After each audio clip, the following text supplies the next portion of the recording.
think we got it all put together finally. So thanks for your patience and welcome to Adventures of Learning. I see so many residents here, which is really wonderful, but I also see a few people who are not residents, but from the local community. So we especially want to welcome you and thank you for coming. So this is the second of 4 presentations that we're making in the month of April. And so for those of you who don't know me, by the way, I'm Joe Gibbons, president of the Hillside Foundation. And we're anxious to hear the talk today. But I first have to give you a little rundown on the Hillside Foundation. Oh, I cut something. Yeah.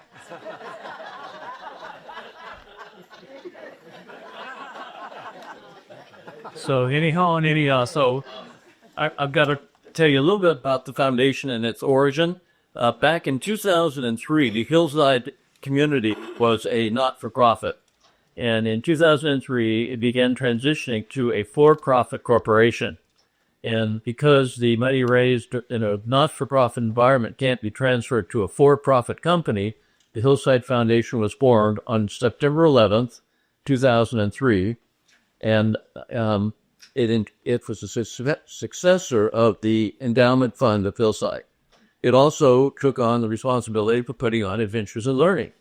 And Diane just gave you this, which is the forerunner of Adventures in Learning, and it was started by Charlie Walker, and it was called the Hillside Manor College for Senior Adults. There are all kinds of great courses in here that you could take. So we're not doing that. We're just doing one speaker a week for 4 weeks in April and in October. Let's see. The foundation's general purpose is to provide a community benefit here in Hillside and in the local community. And I'm happy to announce that last year, 2024, the foundation made grants totaling $90,000 to Hillside and the local community. So it's a very significant event. I want to get back now to Adventures in Learning. Over the years, we've had some really great speakers. If you've been coming to these for a number of years, you can remember a lot of them, and we're appreciative for all those wonderful speakers, but we always are looking for more speakers. So we look to you, the audience, to provide names and suggestions for speakers. We not only need to know their name, but also how to contact them. That's the hard part. So I'll be here afterward if any of you and you come up, give me a suggestion of a potential speaker. So now I'm ready to introduce Fred Fusitua, our speaker. Fred is a professional with a diverse background spanning across engineering, business development, and property management. Although he was born in Honolulu, he comes from the Kingdom of Tonga. He's an industrial engineer, and he earned this is important, he earned a black belt in Six Sigma Lean Manufacturing. Maybe you don't know what that is, but it's a very prestigious award. It really is, believe it or not. He and his wife, April, are the property managers for the Del Mar Villa. Some of us have been there on a tour. Ralph took us there a couple times, I think, and we also went there one time for lunch. Either way, if you've been there or not, you're going to enjoy today's talk. So, Fred, why don't you come on up, and the mic is yours.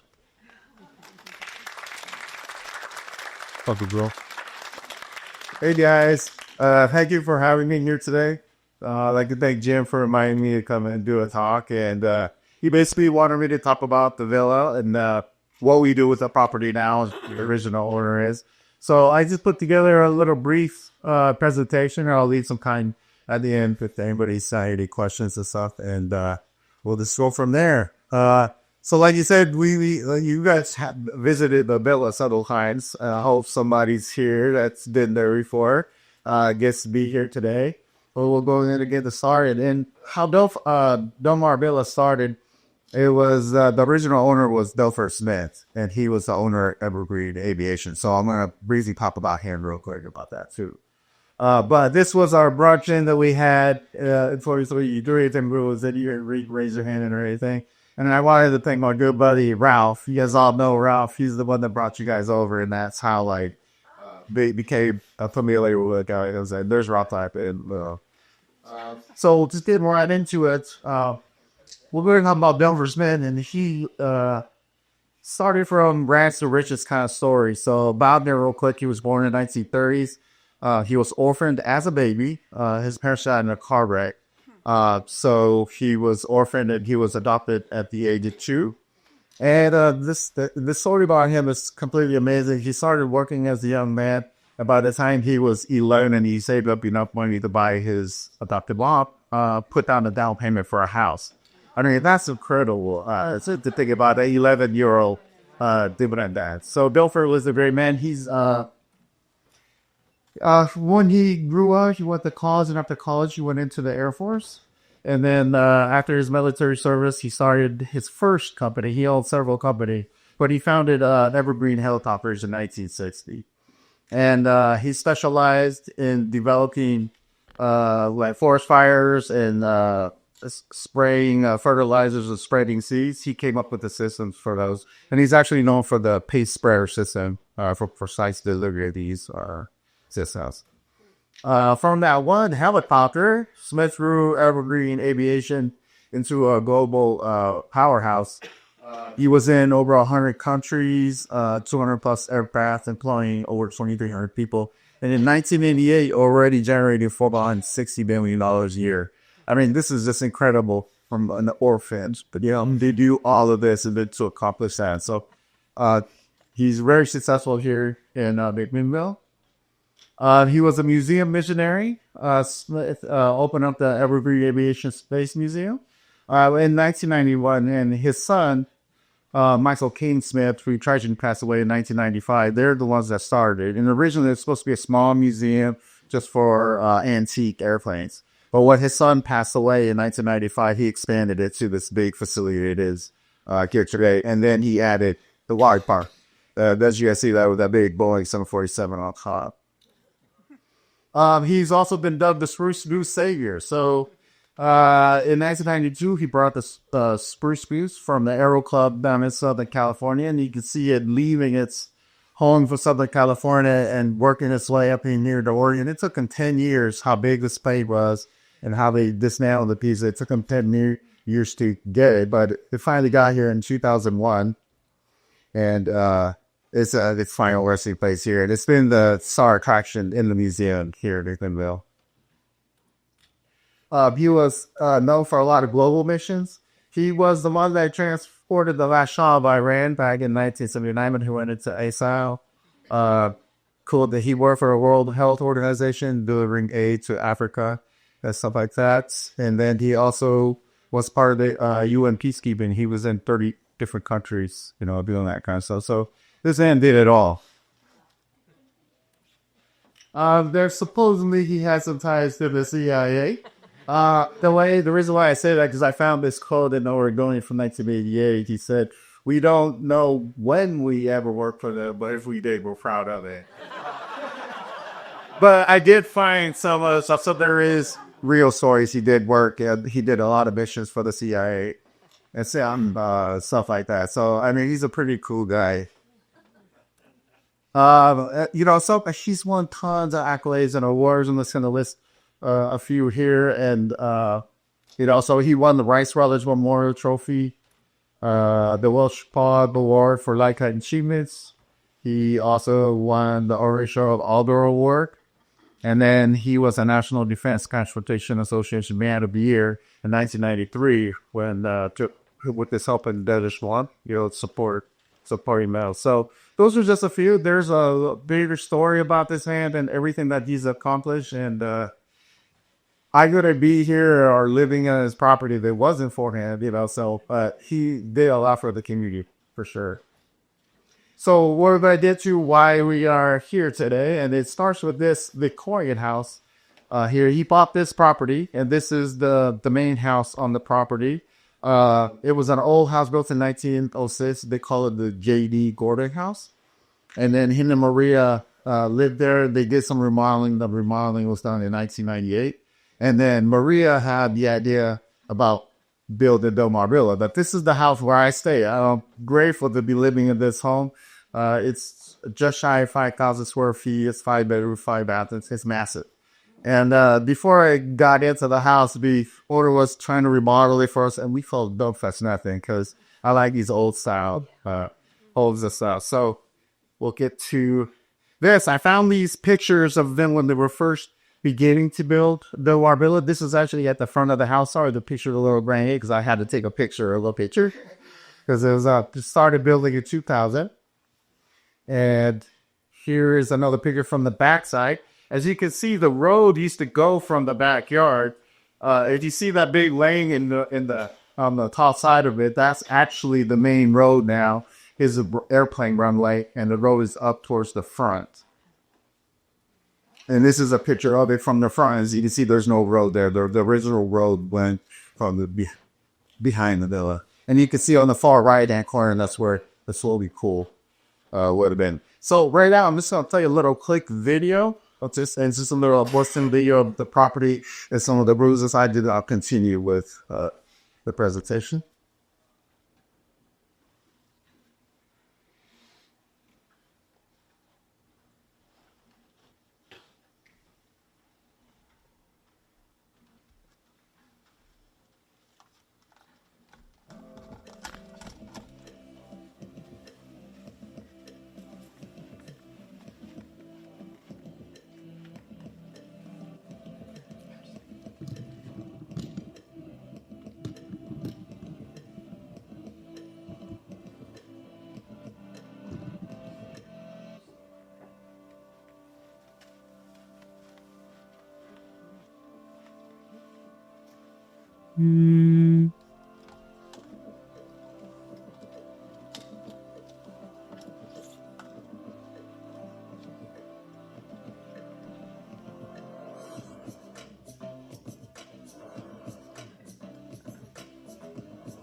Well,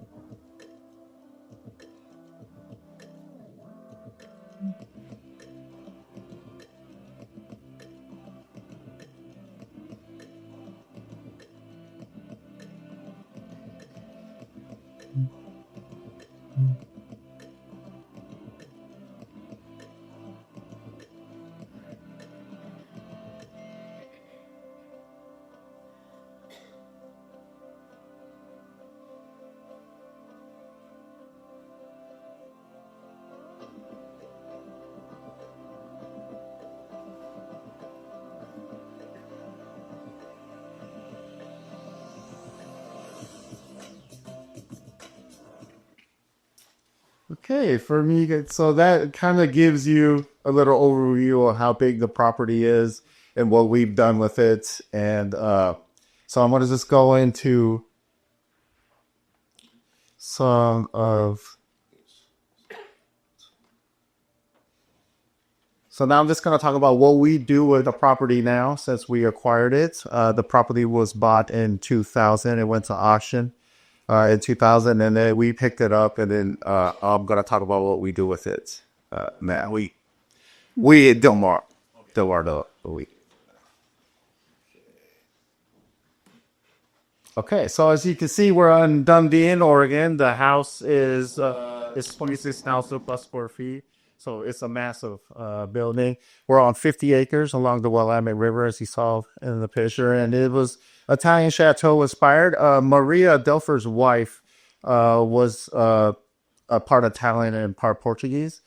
So it was her dream to build this. So if it wasn't for Maria, I mean, I don't think there would have been a Del Mar Villa. So she had her hands on all the landscaping and all of that stuff. So the stuff that you saw.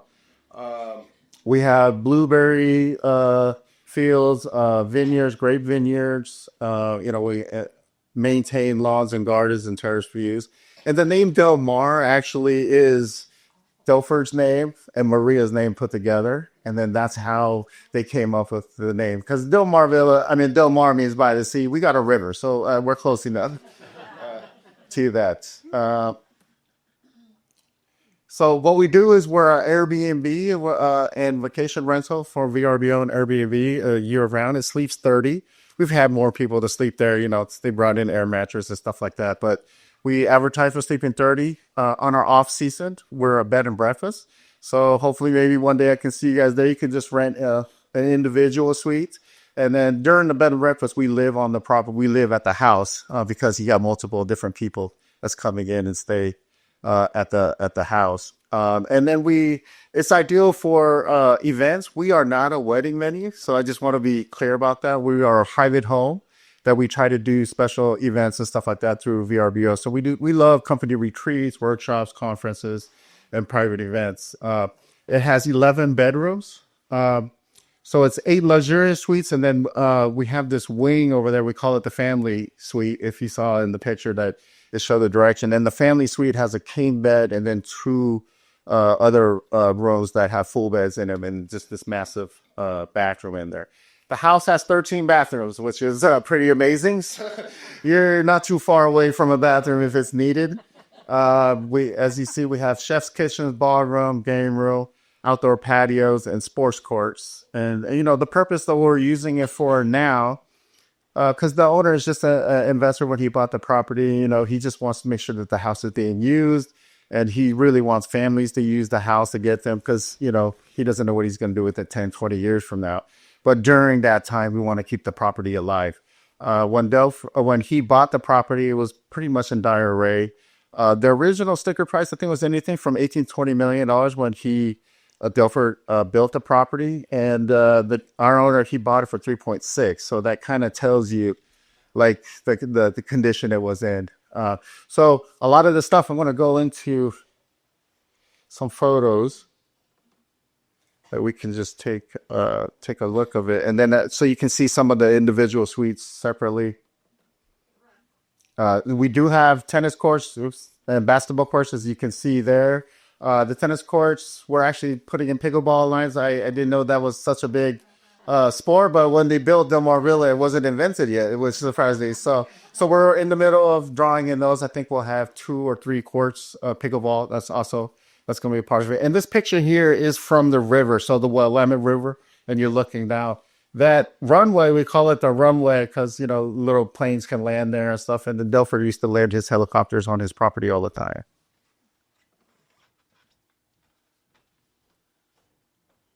And here's this other photos.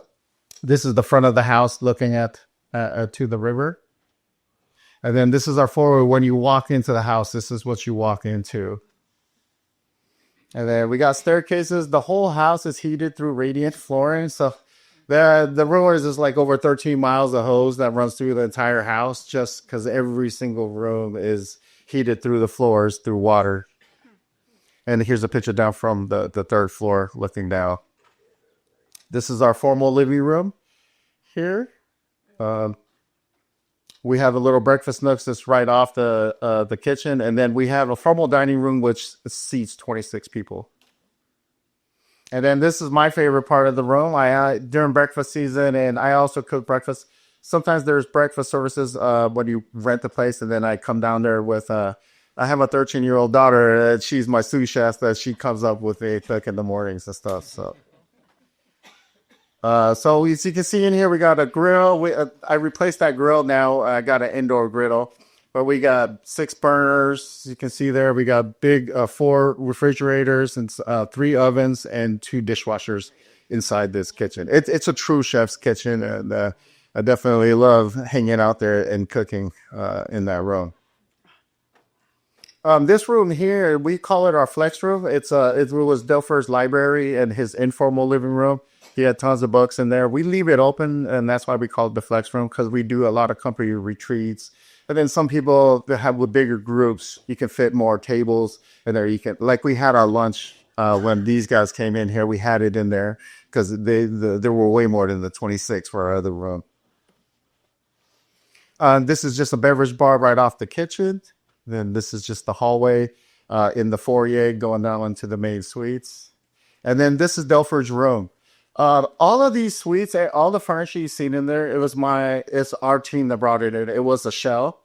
So everything that you see in here, we did it. So if it doesn't look right, I apologize. Like you said, I was an industrial engineer. I didn't design rooms or anything, but this is the best that we can do, and how we set up the rooms.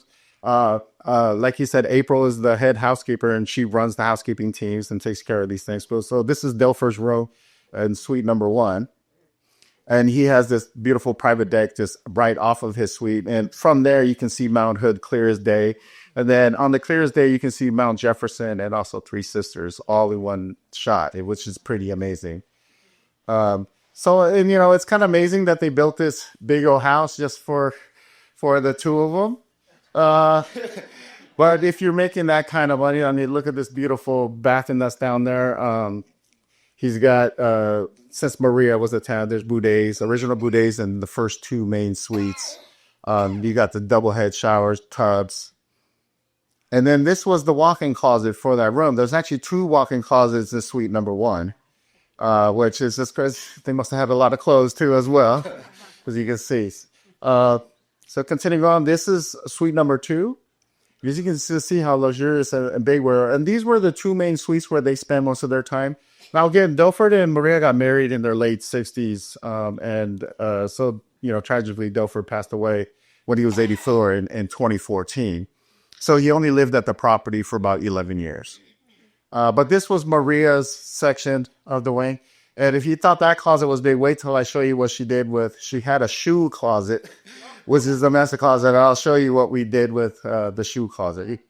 But this was her bathroom. Again, another bidet. You got a big soaking tub and then a standing shower. And then onto the second floor, we've got 4 identical suites, and this is suite number 3.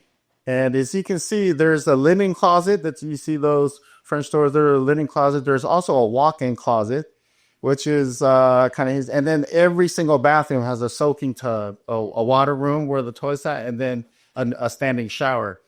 So, we were wondering why they built so many rooms like this, and they all had all this stuff. Well, Adelfer was an orphan, like I mentioned, and his dream was to leave it to an orphanage before he passed. And he wanted each kid to have their own special space. So this guy is really a cool guy. So this is suite number 4, same thing. There's a linen closet there, but that door that you see in that hallway, it goes to another walk-in closet for the suite. And then there's the bathroom. So this guy is just an amazing man. The more that we researched him, one of his main secretaries for all those years, her name is Rita Wolf, stopped by the house, and she brought us a book about Belford. And she actually took me up on a helicopter, and we flew the property. So that video you saw, some of those were from the helicopter ride.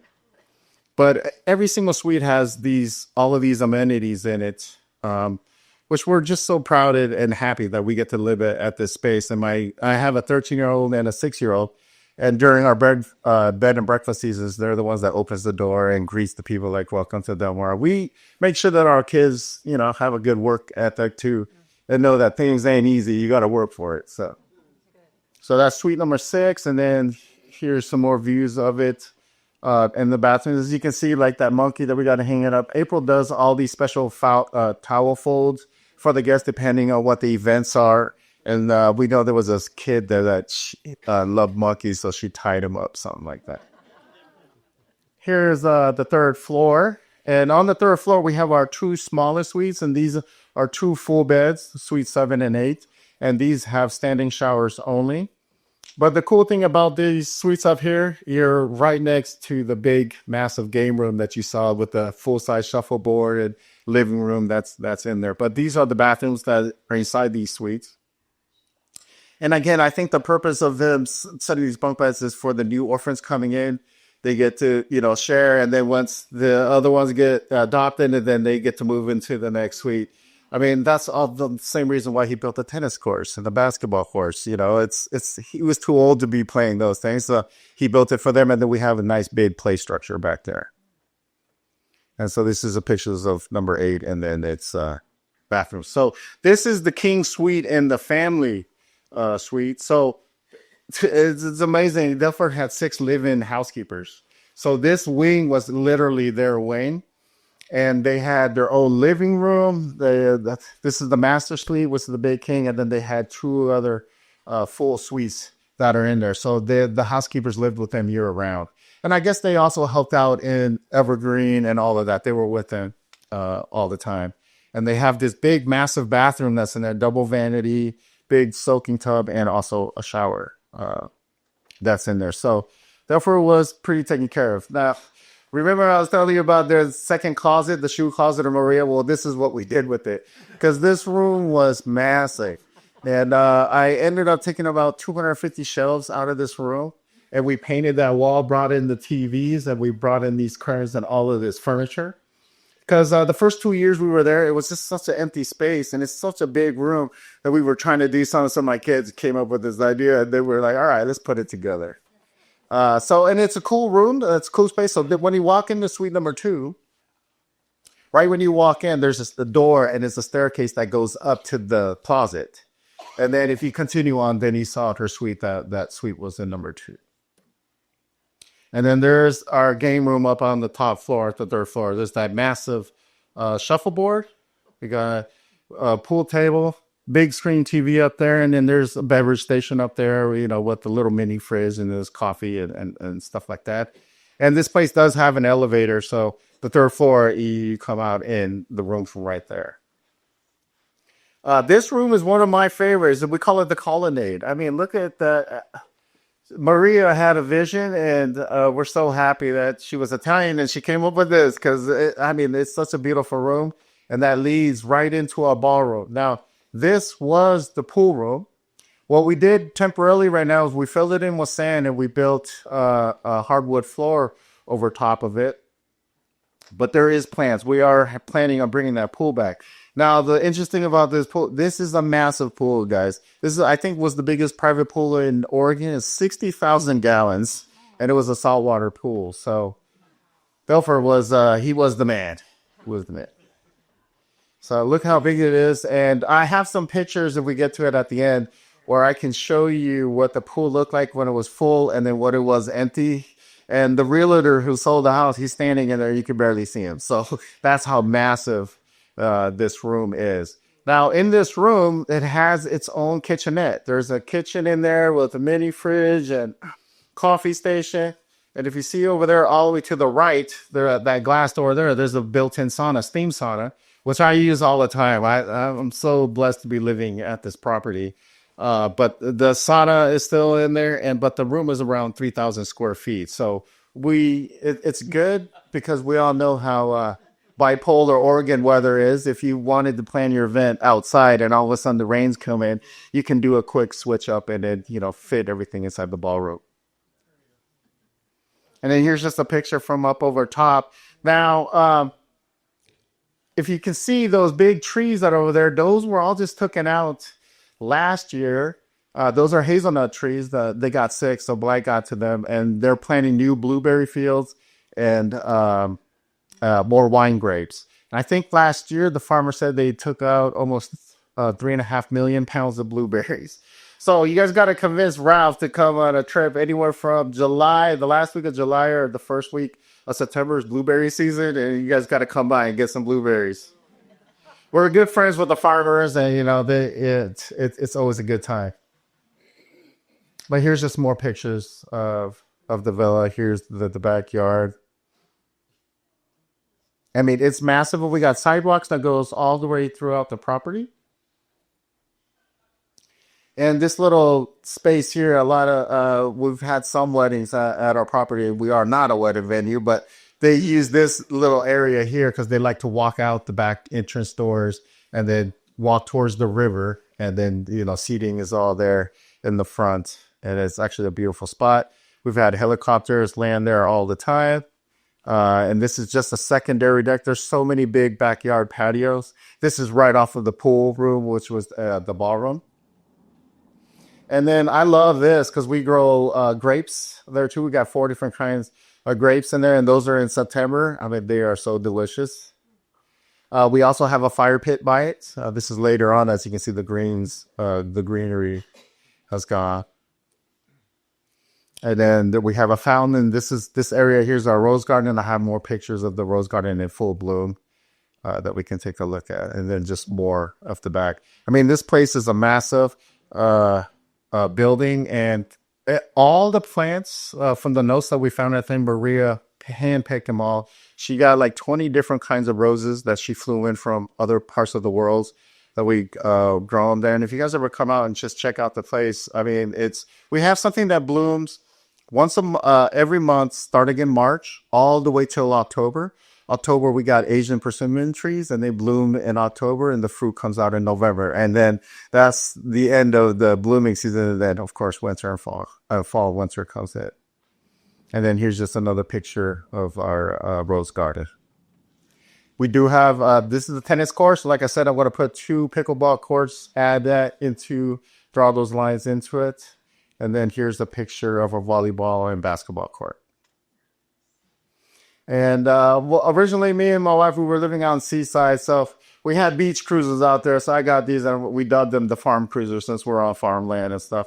And they're also part of the property. When you rent it, it's the best way to see if you want to go long distance and drive around. It's best to use the bikes. Okay, so that's basically what we have. I have for you for pictures and stuff like this, and we'll continue with the presentation.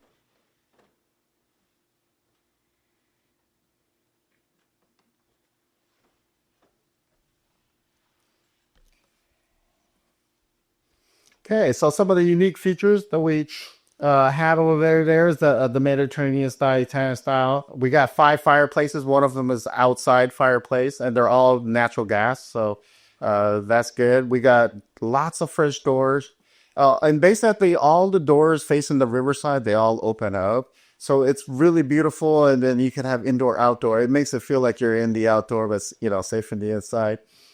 We got rose gardens. As you can see, the picture on your left-hand side there, that's a picture of our grape pergola. We also have Bosnia roses that's over there. That middle picture there is we have grapes on our property. Like I said, we also have figs and apples. So, I mean, it's just walking and eating as you go, so it's a nice thing. And then those are pictures of the persimmon trees. These are pictures of the rose garden. It's beautiful. So 80% of of the plants in that area are roses. And then we got some banana trees and some other trees that are in there. But it's a nice, peaceful area just to hang out. And these are the blueberries. And there's a picture of April and my youngest. We harvest all the time. Guys, we pull out like 500 pounds of blueberries just for ourselves. We bought a freezer just for it because for our bed and breakfast, we use them for like syrups and stuff for pancakes and French toast. But these ones in front of our house, I mean, look how big they're like the size of grapes. And there's 4 different styles that grow onto the property. And we're really good relationships with the farmers and stuff like that. I remember our first year, they came and said, "How many boxes do you guys want?" They were going to pick them for us. We were like, "Can we just pick our own, to make it more fun and stuff." So we pick our own blueberries now. Okay, some of the things that we're known for awards that we have won. So we started in 2021 in April. So we're on our 4th year. We've won the super host status. That's for exceptional guest ratings, responsiveness, and constant bookings. We also are a guest favorite, so we're really proud of that one. And just last month, we are now top 10% properties. And that is crazy. It just blows our mind away because we're in the top 10% of properties out of over 8 million properties around the world. We are in top 10 and we're just starting our 4th year. So we're really happy about that. And especially as such a big property, you just need one person out of 30 to have a bad experience. And then we went, so we're really happy that we got that award. In VRBO, we are a premier host. We got that, and it's just for having ratings over 4.8. So we're happy about that too. A funny thing about us is we're not a wedding venue. We're actually not a venue at all. But in 2023, we got a Weezer Award for scenic beauty and service. And then in 2022, they did Brides.com magazine did a feature on it in the top 13 wedding venues, and we were number 8. So we were just surprised that we win these because the property is so beautiful. It should be used for something like that, but we agree with the owner keeping it private and just not making it a venue, Our Villa standouts, it's a versatile estate. I mean, we've had a family that's been coming every single year now for 4 years in a row. It's basically he has 7 kids, and they all fly in from all over the place, and they stay at our property all the time. We do the bed and breakfast days and a lot of private hostings. Del Mar Villa combines Delphur Smith's and Maria's vision of modern amenities and also keeping it, close to the vineyard grapes of Oregon wine country. Again, we're super hosts, and we've been featured in a couple of TV shows, The American Dream as being one of them. And then hopefully you guys can come and stay for bed and breakfast someday. And me and April can cook for you guys, and you guys can see our daughters that can help out. And here's some contact information about us. Our website is delmarvilla.org. We have social media from Facebook and Del Mar Villa and then Airbnb and VRBO. And then we have tours all the time. And hopefully we'll see Ralph bring you guys around more often into it. And I'll just finish off with just some random pictures of there. We had a event under the pergola, those grapes. We had a dinner hosted there. And these is how I love eating persimmons. I love them green because they're crispy and still sweet. But technically you got to wait till they're orange if you want them to be ripe. These are some of the things that April does. Like I said, she does like these swans, and it depends on what the event is, and she'll just do all kinds of fun towel folding stuff. During the air balloons festival that we have here, we've had guests land in our property all the time. They do behind the river. They do river touches in the river, and then a couple of times they landed on our property and stuff. So I mean, it's pretty cool to see that. Here's just more pictures of. We have the gardens are cool, and there's a picture of my daughter. Well, we were doing breakfast service. This is when she was still 12. She's 13 now. And I found this picture. She actually is a big helping setting up. She makes the yogurt parfaits and does the vegetable platters and stuff like that. So she has an expensive taste. So I put her to work. I was like, you got to work for stuff to get what you want. But I'm really proud of her and always helping out. Especially our last event that we had, it was 3 breakfasts, and we were up at 4 in the morning. And she was up waiting for me to get up. So she really wanted her iPhone. So that's why she was working that hard for sure. So here's that picture that I was telling you about. That was the pool, and look at that man. His name is Victor. He's the one that sold the property, and look how small he is in that pool. That's how massive it was. So we filled the pool up with sand, and then you saw the wood floors that we put up in there. We're so hoping, we do have some hope that we're going to bring the pool back, because that is some real bragging rights to have a 60,000 gallon pool on your property. So basically that's my presentation for you guys. And I want to leave this up for questions if you guys have any questions and stuff, and we'll just go with that. Yes, go ahead. At the end there, you said you put sand in the pool. Does that maintain the structure of the pool so that you decide to turn it back into the pool? Take the sand out, it's ready? Yes, that's exactly the point. We're going to pump out the sand and then refill it back up, but I don't know how long it's going to take to fill up 60,000 gallons of water. But yes, that is part of it. Yes. Can you give us any general prices of what the different rooms will be here, the suites? Okay, prices, you can get that online, but in general, so in our slow season, we've known you can rent the whole entire place all the way down from $1,900 to our peak season, which is around $5,800 a night. But during our bed and breakfast, it's just depending on which suite you get, it's a different price. But honestly, if you think about it, like especially like on our off season is November, December, January, February. And $1,900. I mean, if you had 30 people and y'all got hotel rooms, it's way more expensive than the $1,900. $1,900 for the whole place. Yes, you get the whole entire place. And the reason why the owner did that, he really wants it to be family people to use it. That's why he didn't want to have events, to turn into a commercial building, to have venues. He actually wanted everyday people to come and enjoy this property. Because the owner himself came from nothing. He got out of the Army in 2007, took out a VA loan, and he started flipping homes from 2007. $138,000, and now he's buying properties like this. So that just tells you how much hard work he did to get to the spot that he's at. So, yes. Hold on.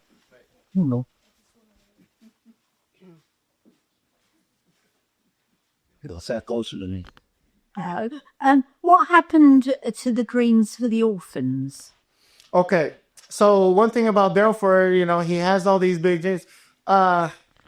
Anything with an orphanage and the federal government, there's a lot of red tape and all that. So by the time he started working on it, he passed before he got that. But when I was talking with some of the people that knew him, he was really trying hard to get that dream to come through.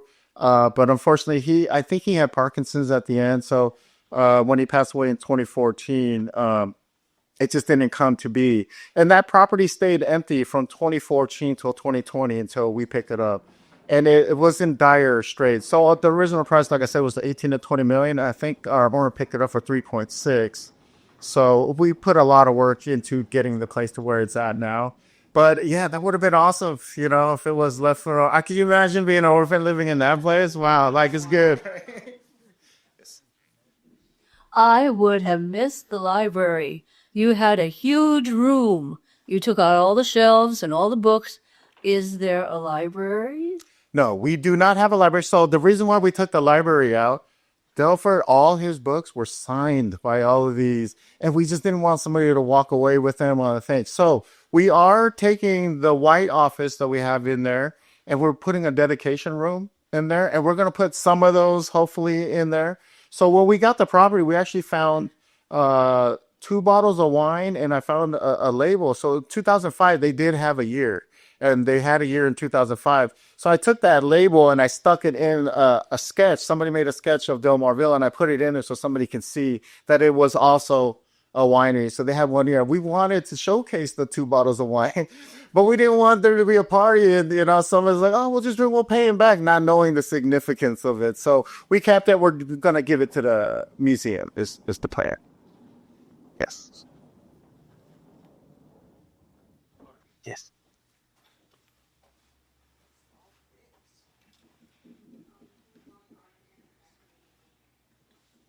I'd like to learn a little bit about your water supply, how many wells and how deep and that sort of thing. Yeah, so we do just have one well there, and it's only 200 feet deep, which is it's not that deep because if you compare it to the Victorian house, that well is 600 feet deep. The system that Dofer put in there, the guys that service our water says it's better than the water system at the hospital.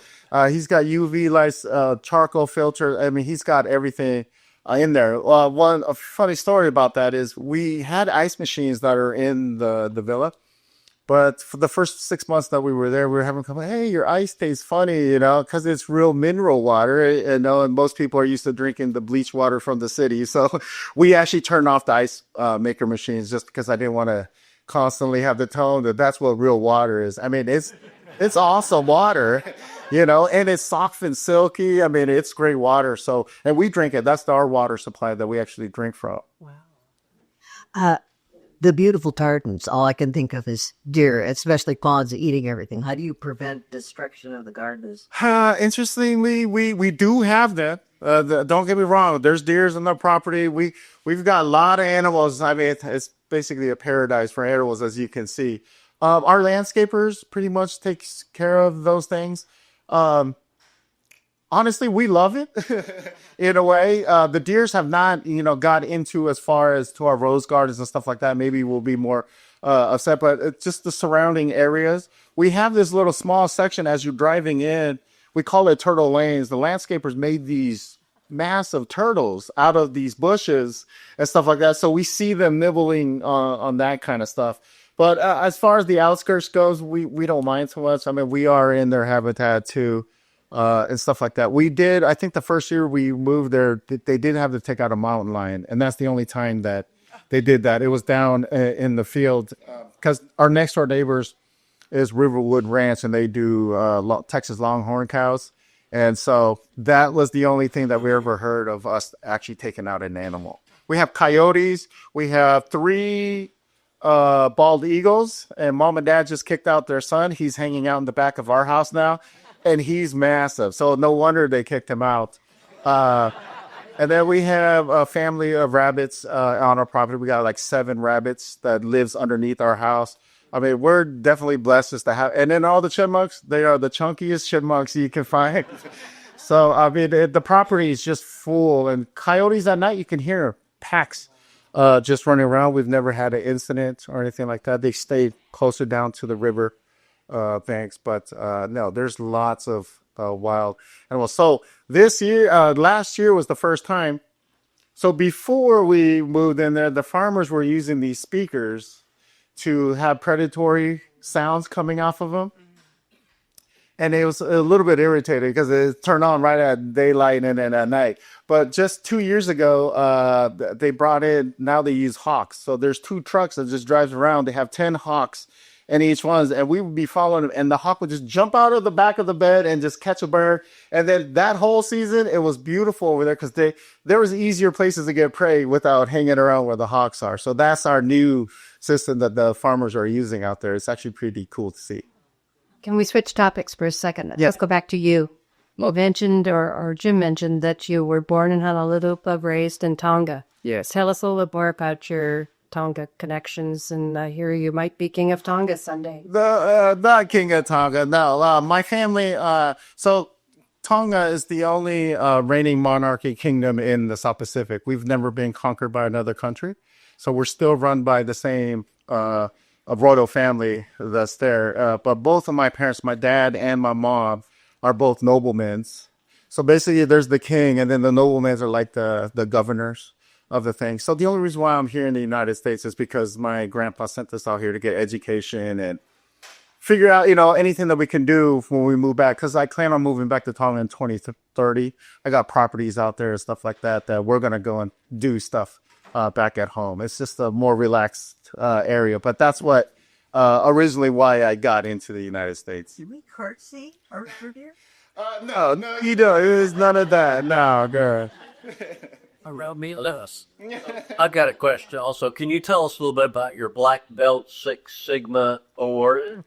Well, basically, Six Sigma is, I think, the easiest way to describe it. If you guys all watch NASCAR racing, and then you see the tire changes and all of that stuff, well, the Japanese came up with a system of being the most efficient on how to change those tires. So that's how they're down to whatever 7 seconds that there are. Well, General Electric is big into manufacturing and stuff like that, and they're always trying to improve their processes to keep it cheap, because originally they wanted to keep all these businesses in the United States.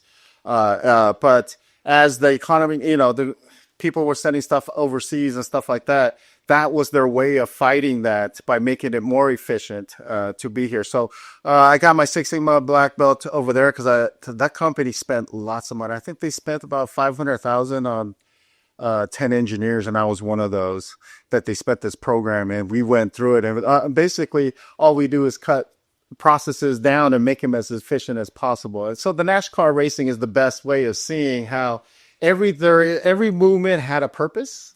And if you do that, then you can get it down to the fastest system that it is.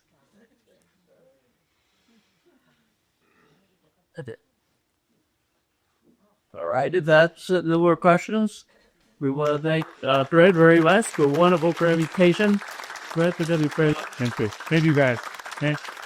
now, I'll bet you guys show hands of who wants to go visit the villa. We see quite a few. And I expect to see you all there now. So, Fred, thank you so much. So before y'all leave, I want to tell you a little bit about, give you a preview about the next speaker coming here next Tuesday. His talk is titled, "A Beggar and a Thief Walk Into a Bar." His name is Lauren Pankratz, and he has lectured on Greek oracles, ghosts, self-surgery, miracles, quackery, and con games. Do you know the definition of a con game? Do you know what a con is? Well, to quote Lauren, a con game is like a stage play in which one of the actors is unaware that he has been scripted into a drama designed to separate him from his money. Have any of you been conned? Don't bother the answer, because if you had, you wouldn't know it. Anyway, come next Tuesday at 2 o'clock to learn more about cons, swindles, frauds, fallacies from Lauren Pancras, PhD, professor of psychiatry at OHSU, and author of this book called Modern Swindles. So we'll see you next week. Well, thank you for us. For sale? No, he may. Yes. This is my autograph copy. Yeah. I'll tell him to bring some books. Anyway, thank you all for coming. That concludes today's presentation.